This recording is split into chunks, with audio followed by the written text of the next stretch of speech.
พี่น้องป้าศิลปินนี่ผู้รวยก็รวยจังเนาะพี่น้องเอ่ยว่าหน้าบอยสิได้ใช่แหมอู้จะเป็นดินดอนต้นหญ้าแล้วหลายให้อสังหาริมทรัพย์แล้วหลายให้ตึกลานบ้านช่องเยอะมากพี่น้องเอ๋ย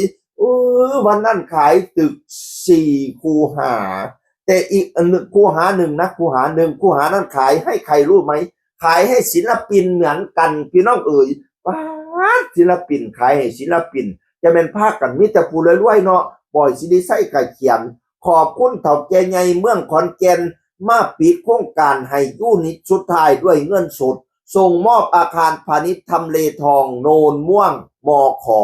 ให้เฮียตุ๊กใหม่พัสรีรับรองกิจการใหม่ขอให้ค่ำให้คูณกิจการรุ่งเรืองยิ่งขึ้นไปนะครับประชา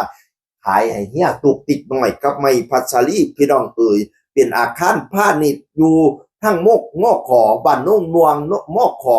นักศึกษาหลายเป็นตาขายดิบขายดีอยู่ผู้จัดการติ๊กตุกติ๊กน้อยกับมาโพดแล้วก็เขียนว่าจบดิวเรียบร้อยขอบคุณบอสบอยซิลิไซ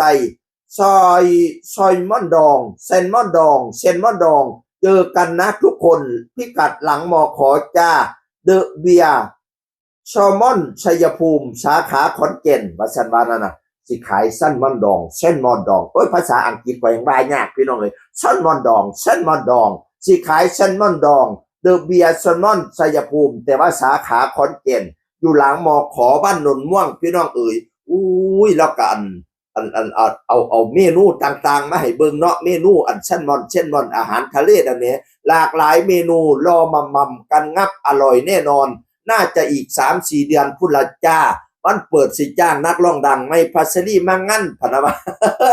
มาพาดีแต่ผู้จัดการตุกทิกหน่อยพุ่นน่ะมีเมนูแม่มีกังมีหอยอย่างมาหอยอย่างมาหน่วยใหญ่คักแท้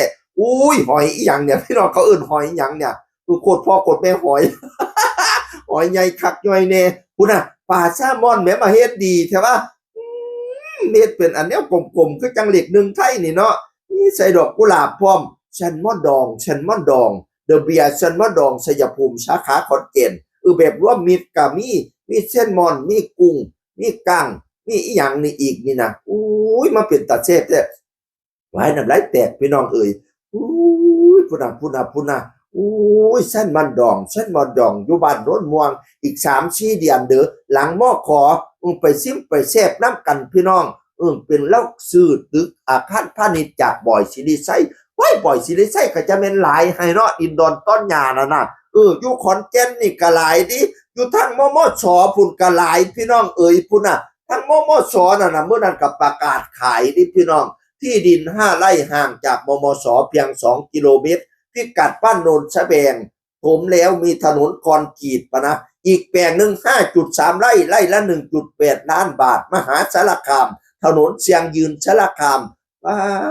จะมาหลายครับแท้อีกแปลงหนึ่ง4.2 ไร่ไร่ละ1.8 ล้านบาทมหาสารคามถนนเชียงยืนสารคามเหมือนกันเจ้าพ่ออสังหาริมทรัพย์เนาะบ่อยสิริไซพี่น้องเอ่ยจะเป็นเพิ่นฮู้ย่างเลี้ยงเหลี่ยมเฮ็ดอีหยังก็เป็นเงินเป็นคำเบิดพี่น้องเอ๋ยเฮ็ดบ้งใจเกินร้อยมาหนึ่งทศวรรษแล้ว10 ปีแล้วบัดนี้งานเข้ามาฮอดปี71แล้วทั้งเมียบัดนี้เฮ็ดแอนอรดีแบนแล้วก็งานหลายนั่นก็ได้บ่ได้เซาเมียจักยาพี่น้องเอ๋ยพากันฮู้ย่างเลี้ยงเหลี่ยมเจริญเด้ออีพ่อกูเอ๋ยเสียงอื่นคนเก่าเว้าสู่ฟังสวัสดีครับสวัสดีครับ